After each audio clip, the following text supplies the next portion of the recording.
Namaskar, friends. Welcome to lecture number 29, which is on Ajanta and the Ellora Caves.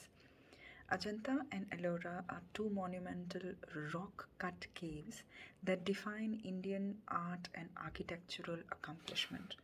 Though these two monuments are separated by approximately 100 kilometers, they are often mentioned together since their aesthetics and importance are at par, and the fact that both of these are situated in the Aurangabad district of Maharashtra.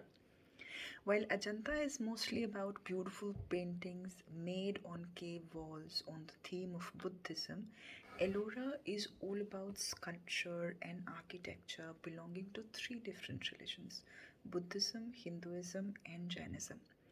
Both of these were inscribed on UNESCO's heritage list in 1983. Ajanta Caves, 30 in number, were excavated between the 1st century BCE and 7th century CE. The lavishness of this complex reflects its royal patronage, and most of them were carved during the reign of the Vakataka Emperor Harisena. Ajanta's caves were designed as prayer halls or the Chattyas and living quarters or the Viharas. The Chattyas feature central chambers which are lined with columns that open into a shrine where a statue of Buddha still sits. Along the outer corridor, doorways open to the cells for the monks, the viharas, with the stone beds. For the most part, the architectural mood is, of course, very solemn, very reverential. The caves wall are adorned with inspirational paintings designed for enlightenment. And these paintings, they serve as illustrated classics, 5th century style, so meant to awaken devotion and heighten spiritual awareness through merely the act of seeing.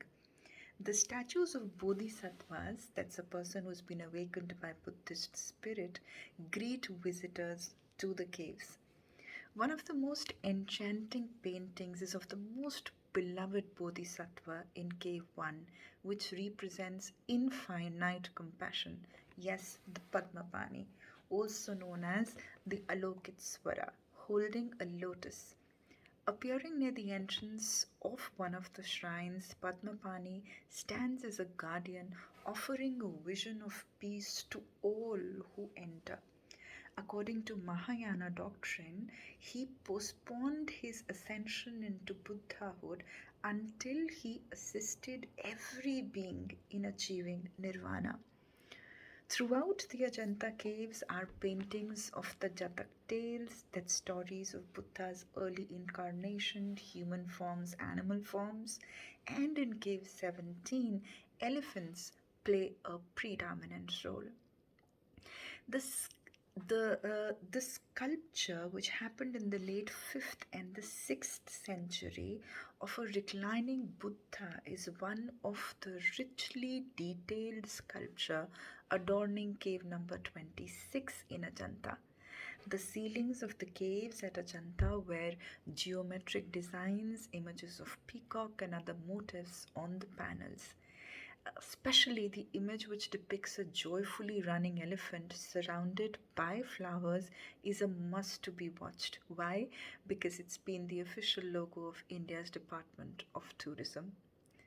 By about 750 CE, the control of Deccan was taken by the Rashtrakutas, and their achievement, the greatest achievement in architecture, is the Kailashnath temple at Ellora, a culmination of at least a millennium long tradition in rock cut architecture in India.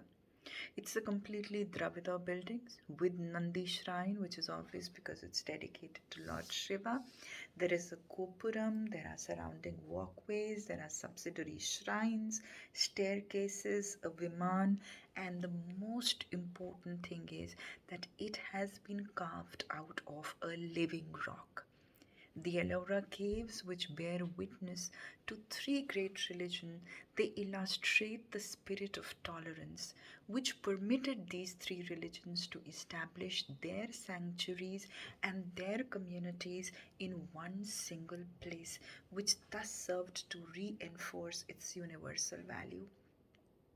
The most famous Buddhist cave here is the Vishwakarma cave, popularly known as the Carpenter's Cave, which has a 15-foot sculpture of Buddha in Vyakhan Mudra, the teaching pose, foregrounded by the image of a carved Bodhi tree. The Jain Caves belong to the last phase of construction at Ellora. These caves are smaller but contain some very intriguing and detailed artwork. Be it the beautifully carved pillars of Indra Sabha, the lotus on its ceiling, or the exceptional shrine called Chota Kailash, or sculptures of Yakshini and Durga. Ellora is the epitome of Indian rock cut architecture with a total of 34 caves, of which 12 are Buddhist, 17 are Hindus, and 5 are Jains. The more I come to the end of this heritage list, the more I get closer to my country and I feel like once again going back to this incredible India. Enjoy your stay at the country and do visit all these locations. Jai Hind, Namaste.